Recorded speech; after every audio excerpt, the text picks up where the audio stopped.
திரு பாலச்சந்திரன், குஜராத்ல போட்டியிடவில்லை அப்படிங்கிற ஒரு காரணத்திற்காகவே, அது குஜராத்தோ அல்லது லட்சுமி சொன்ன மாதிரி தமிழ்நாட்டில் ராமநாதபுரமோ போட்டியிடல அப்படிங்கிற காரணத்திற்காகவே மக்களை கைவிட்டு விட்டார், மக்களுக்கு துரோகம் இழைத்து விட்டார் அப்படிங்கிற விமர்சனத்தை பிரியங்கா முன்வைப்பது ஏற்புடைய ஒன்றா?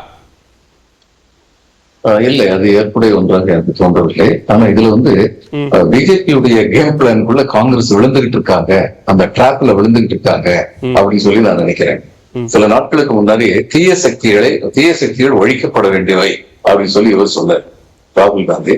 உடனடியா பிரதமர் தரப்புல இருந்து சக்திங்கிறது நம்முடைய பெண்மையின் உச்சகட்ட அடையாளம் அல்லவா, அதை ஒழிக்கணும்னு சொல்றாரு சொல்லி பிரதம மந்திரி சொன்னதா இவர் கேட்டாங்க. கேட்டது அவர் சொன்னாரு, நான் பேசுற பேசல இது மாதிரி திருச்சி பேசுறது அவருக்கு வழக்கங்க, தீய சக்தி எங்க இருக்கு சக்தி எங்க இருக்குன்னு சொல்லிட்டு போயிட்டாரு.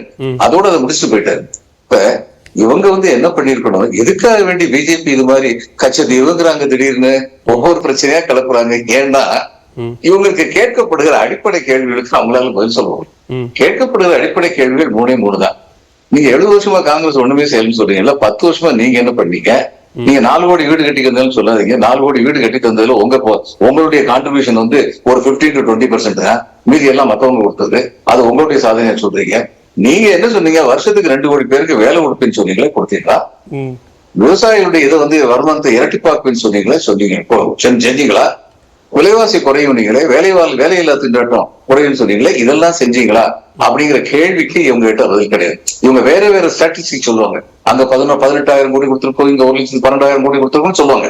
ஆனா இந்த அடிப்படை 3-4 கேள்விகளுக்கு அவங்ககிட்ட பதில் இல்லை.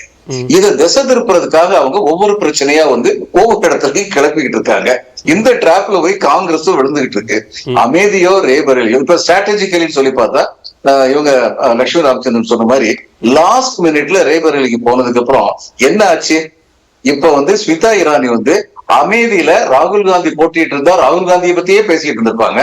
இப்ப அதை பத்தி பேச முடியாம நீங்க இந்த 5 வருஷத்துல என்ன செஞ்சீங்க அப்படிங்கிற கேள்விக்கு பதில் சொல்ல வேண்டிய கட்டாயத்திற்கு அவர் உள்ளாயிருக்கிறார். அது தேர்தல் அவருக்கு பதில் சொல்லட்டும்.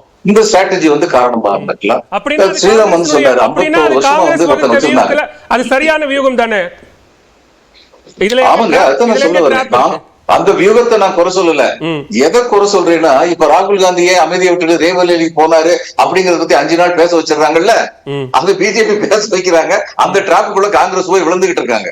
இப்ப காங்கிரஸ் என்ன செஞ்சிருக்கணும், அமைதியில இருந்து ரேபரேலி போறது எங்க கட்சியுடைய சொந்த டெசிஷன்.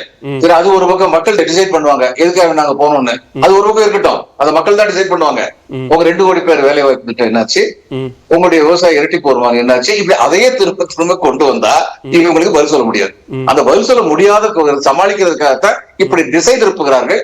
அந்த திசை திருப்பல்ல இவங்களும் போய் விழுந்துக்கிறாங்க அப்படிங்கிறது என்னுடைய அபிப்பிராயம். இப்போ தொகுதி தேர்வு விஷயத்துல 2 பேர், பிரதமர் நரேந்திர மோடியோ ராகுல் காந்தியோ, 2 பேர்ல யாரு ஒரு தற்காப்பு ஆட்டத்தை ஆடுகிறார்கள்னு பார்க்க வேண்டியிருக்கு. பிரதமர் தற்காப்பு ஆட்டம் ஆடவில்லை. ராஜீவ் காந்தி ராஜதந்திரமான முடிவு எடுக்கிறார். அதுவும் தற்காப்பு ஆட்டம் கிடையாது. அதான் சொல்றேன், இவங்க 2 பேரும் ஒருத்தருக்கு இது மாதிரி பேசியே பொழுது கழிச்சுக்கிட்டு இருப்பாங்க. அருணன் அவர்கள் சொன்னது மாதிரி பேசிக் இஷ்யூவை பத்தி பேசாம போனா அது பாஜகவுக்கு சாதகமா முடியும். அவ்வளவுதான். ஓகே, திரு நாராயணன் நீங்க பதில் சொல்லலாம் லட்சுமிக்கு. இப்போ பிரதமர் மோடி அவர்கள் ஏன் ராமநாதபுரத்தில் நிற்கவில்லை அப்படின்னு சொல்லி லட்சுமி ராமச்சந்திரன் கேட்டாங்க. முதல்ல நீங்களே சொல்லிட்டீங்க அதுக்கு பதில். ராமநாதபுரம் யாரோ கிளப்பி விட்டாங்க, அவ்வளவுதான் விஷயம். ரைட். ஆனா நான் என்ன சொல்றேன், உண்மையிலேயே ராகுல் காந்திக்கு உண்மையிலேயே காங்கிரஸ் கட்சிக்கு தைரியம் இருந்தால் இது பிரதமர் மோடி வர்சஸ் ராகுல் அப்படின்னு இல்ல, யார் வேணாலும் சொல்றோம். ராகுல்னே இல்ல, பிரதமர் மோடி அல்லது வர்சஸ் சோனியா வர்சஸ் பிரியங்கா, நீங்க இல்ல பிரதமர் மோடிக்கும் இந்த நாட்டில் இருக்கிற எதிர்கட்சி அத்தனை தலைவர்களுக்குமான போட்டி 1:100 அப்படின்னா கூட பிரதமர் மோடி தான் ஜெயிப்பார், எல்லா தொகுதியிலும் ஜெயிப்பார் அப்படின்றதுதான் உண்மை. அகில இந்தியா முழுவதும் இதை நான் சொன்னாக்க உடனே அதிபர் முறை தேர்தலை கொண்டு வர பார்க்கிறீர்களா அப்படின்னு கேள்வி உடனே நம்ம அருணன் வைப்பாரு. ஏன்னா அப்படியே வச்சாலும் கவலை இல்லை. நாங்க தொடர்ந்து சொல்றோம், இந்த நாட்டினுடைய பிரபலமான தலைவர், இந்த நாட்டினுடைய மோஸ்ட் பாப்புலர் லீடர் பிரதமர் நரேந்திர மோடி அவர்கள். இந்தியா முழுமைக்கும் அவருக்கு இருக்கிற செல்வாக்கு, அவருக்கு இருக்கிற புகழ், அவரை விரும்புகிற மக்கள் வேறு யாரையும் விரும்புவதில்லை. காங்கிரசும் முன்வைக்கிறாங்க. 2004 இருந்து 2019 வரை சோனியா காந்தி அங்கு வெற்றி பெற்றார். அவர் நீங்க வந்து தோல்வி பயம் காரணமாக தேர்வாகி இருக்கிறார் விமர்சனத்தை பாஜக வைக்குது அப்படிங்கிறாங்க. நீங்க நான் வந்து நாடு முழுக்க இருக்கக்கூடிய எல்லா தொகுதி பத்தி பேசிட்டு இருக்கேன். நீங்க ஒரு தொகுதி பத்தி பேசுறீங்க. என்னுடைய ஆன்சர் ஒன்னே ஒண்ணுதான். Narendra Modi, it is Narendra Modi versus other sir. It is BJP versus other party sir. இன்னைக்கு அதுதான் வந்து இந்த நாட்டினுடைய தேர்தல் என்றது அதுதான். இது நரேந்திர மோடிக்கும் மற்ற கட்சியினுடைய தலைவர்களுக்குமான, பாரதிய ஜனதா கட்சிக்கும் மற்ற கட்சிகளுக்குமான போட்டி தேர்தல் சார். இதுதான் இதனுடைய முடிவு என்பது இந்த தேர்தலில் தெரியதான் போகுது. அதனால லட்சுமி ராமச்சந்திரன் வந்து சொல்றாங்களோ இல்லையோ, ராமநாதபுரம் இல்ல எல்லா தொகுதியிலும் பிரதமர் நரேந்திர மோடி தான் எங்களுடைய வேட்பாளர். இவ்வளவுதான், ரொம்ப சிம்பிளான விஷயம். தோல்வி பயம் அப்படிங்கறத நீங்க ராகுல் காந்திக்கும் சோனியா காந்திக்கும் 2 பேருக்கும் சொல்றீங்க. ஏன் அமைதியில ராகுல் காந்தி நிக்கலன்னா தோல்வி பயம்? சோனியா காந்தி 5 முறை தொடர்ச்சியாக வெற்றி பெற்றிருக்கிறார். நான் சொல்றேன் சார், அது ஏன்னு கேட்டாங்க, அவங்க அந்த தொகுதிக்கான தலைவர்கள். பிரதமர் நரேந்திர மோடி இந்தியாவுக்கான தலைவர். இதுதான் என்னுடைய பதில். அதனால அதை கேட்கிறோம், அவ்வளவுதான். ரொம்ப சிம்பிள். நம்ம பாலச்சந்திரன் ஐயா அவர்கள் சொன்னாரு, இவங்க வந்து வேலை வாய்ப்பு கொடுக்கல அப்படின்லாம் பேசினாங்க. இப்போ நம்ம இவங்க பிரியங்கா காந்தி என்ன பண்ணாங்க, 2 நாள் முன்னால 70 கோடி பேருக்கு வேலை இல்லை அப்படின்ட்டாங்க. எவ்வளவு பெரிய ஒரு பொய்யான, ஒரு உண்மைக்கு புறம்பான வார்த்தை தான். 70 கோடி பேருக்கு வேலை இல்லை. ஐயா பாலகிருஷ்ணன் அவர்கள் ஓய்வு பெற்ற IAS அதிகாரி என்ன, அவர் சொல்லட்டும். இல்ல இவங்க பிரியங்கா காந்தி சொன்னது, நான் வந்து அதுக்குண்டான லிங்க்ல இருந்து ஆதாரத்தோட என் ட்வீட்ல போட்டிருக்கேன். லட்சுமி நீங்க பாருங்க, 70 கோடி பேருக்கு இந்தியர்களுக்கு வேலை இல்லை. என்ன இப்போ நான் என்ன கேக்குறேன், இந்த நாட்டுல 35 மொத்தம் 140 கோடிங்க, 35 கோடி பேரு 0ல இருந்து 14 வயசு வரைக்கும் பசங்க குழந்தைங்க படிக்கிறாங்க. அதே போல ஒரு 15 கோடி பேர் பாத்தீங்கன்னா 14 வயசுல இருந்து 18 வயசு அவங்களும் கல்லூரி மாணவர்கள் படிக்கிறாங்க. அதன் பிறகு 65 வயசுக்கு மேல 10 கோடி பேர் இருக்கிறாங்க. இதெல்லாம் பாத்தீங்கன்னா கிட்டத்தட்ட 60 கோடி பேருக்கு மேல வேலை தேவையில்லை, அவர்களுக்கு வேலை வேண்டாம். அப்போ 70 கோடி பேருக்கு அவங்களுக்கு மட்டும்தான் வேலை வேணும். நான் என்ன கேக்குறேன், 70 கோடி பேருக்கு வேலை இல்லைன்னா இந்த நாட்டுல யாருக்குமே வேலை இல்லையா? பாலவேலுக்கு, நாராயணனுக்கு யாருக்குமே வேலை இல்லையா? 45 ஆண்டுகள்ல இல்லாத அளவுக்கான வேலையின்மை விகிதம் கடந்த 10 ஆண்டுகள்ல தான் அதிகரிச்சிருக்குன்னு சொல்றாங்களே. நான் சொல்றேன் மிக தெளிவாக இந்திய அரசாங்கம் அதை தெளிவாக மறுத்திருக்கிறது.